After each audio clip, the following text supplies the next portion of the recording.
Chess game சதுரங்கத்தை கண்டுபிடிச்சவங்களோட கதையை நான் படித்தேன். அதை உங்கள் எல்லாருக்கூடையும் ஷேர் பண்ணிக்கணும்னு நினச்சேன். ஹாய் ஹலோ அனைவருக்கும் வணக்கம். இது ரம்யா ஸ்டோரிஸ் அண்ட் டாக்ஸ். நான் உங்கள் ரம்யா. ஒரு இந்திய மன்னர், பழைய காலத்தில் ஒரு இந்திய மன்னர் இருந்தாராம். அவர்கிட்ட ஒரு முனிவர் முதலாக சதுரங்கத்தை, அதாவது செஸ் கேமை கண்டுபிடிச்சி, நான் இப்படி ஒரு கேம் கண்டுபிடிச்சிருக்கேன் அப்படின்னு சொல்லி அந்த மன்னர்கிட்ட கொண்டு வந்து காட்டுறாரு.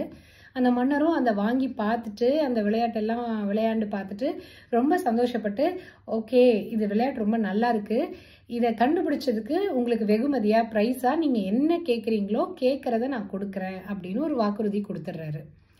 உடனே அந்த முனிவர் எனக்கு பொருளா பணமா எதுவும் வேண்டாம், ஆனால் நான் கேட்கறது என்னன்னா, சதுரங்கத்தோட அதில் ஸ்கொயர்ஸ் இருக்கும்ல, அதில் முதல் ஸ்கொயருக்கு எனக்கு ஒரு தானியமும், ரெண்டாவது ஸ்கொயருக்கு அதனோட 2 மடங்கு அதாவது 2 தானியமும், மூணாவது ஸ்கொயருக்கு அதனோட 2 மடங்கு 4 தானியமும், இப்படியே அடுத்தடுத்த ஸ்கொயர்ஸ்க்கு அந்த தானியத்தோட ரெட்டிப்பு அளவை எனக்கு கொடுங்க அப்படின்னு சொல்லி கேட்குறாரு.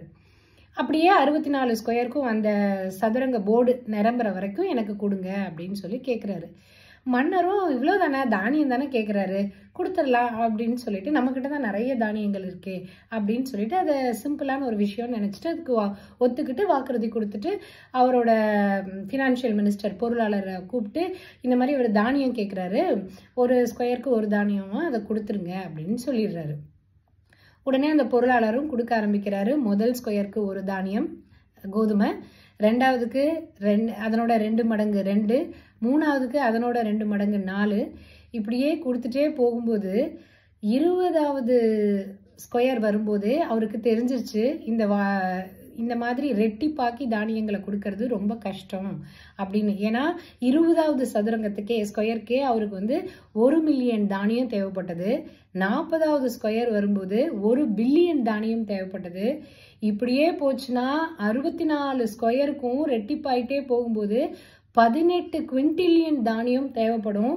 அவ்வளோ தானியம் நம்ம ராஜ்யத்தில் முழுக்க சேகரிச்சா கூட நம்மக்கிட்ட அவ்வளோ தானியம் இல்லைன்றத அந்த மன்னர் புரிஞ்சுக்கிறாரு.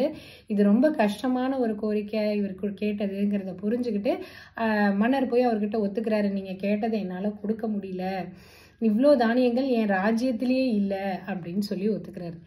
இந்த கதையிலேருந்து நம்ம தெரிஞ்சுக்கிற ஒரு விஷயம், 2 முக்கியமான விஷயங்கள் என்ன அப்படின்னா, அந்த மன்னர் வாக்குறுதி கொடுத்த மாதிரி எந்த ஒரு விஷயத்தையும் கடைசி வரைக்கும் நம்மளால தொடர்ந்து பண்ண முடியுமா அப்படின்றத யோசிக்காம எடுத்த உடனே ஒரு வாக்குறுதியை கொடுத்துறது, அது ரொம்ப தவறான ஒரு விஷயம். ரெண்டாவது, நீங்க எந்த ஒரு விஷயத்தையும் சின்னதா ஆரம்பிச்சாலும் அதை தொடர்ந்து நீங்க செஞ்சுக்கிட்டே இருக்கும்போது அதனோட பலன் ரெட்டிப்பா கிடைக்கும். அப்படி ரெட்டிப்பா கிடைக்கக்கூடிய பலன்கள் நாம யூகிக்க முடியாத அளவுக்கு இருக்கும்.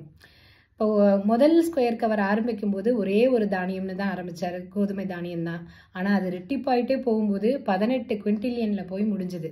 அதே மாதிரி இன்னைக்கு நீங்க செய்யற எந்த ஒரு விஷயமும் சின்னதா இருந்தாலும் கூட நீங்க தொடர்ந்து அதை செஞ்சுக்கிட்டே இருந்தீங்கன்னா அந்த தொடர்ந்து செய்யக்கூடிய அந்த முயற்சிக்கான பலன் ரெட்டிப்பா நிச்சயம் உங்களுக்கு ஒரு நாள் கிடைக்கும்.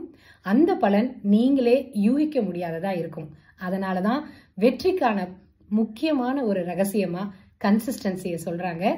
இந்த கருத்து உங்க எல்லாருக்கும் பிடிச்சிருந்ததுன்னா மறக்காம ரம்யா ஸ்டோரிஸ் அண்ட் டாக்ஸை சப்ஸ்கிரைப் பண்ணிக்கோங்க. இது ரம்யா ஸ்டோரிஸ் அண்ட் டாக்ஸ். நான் உங்க ரம்யா.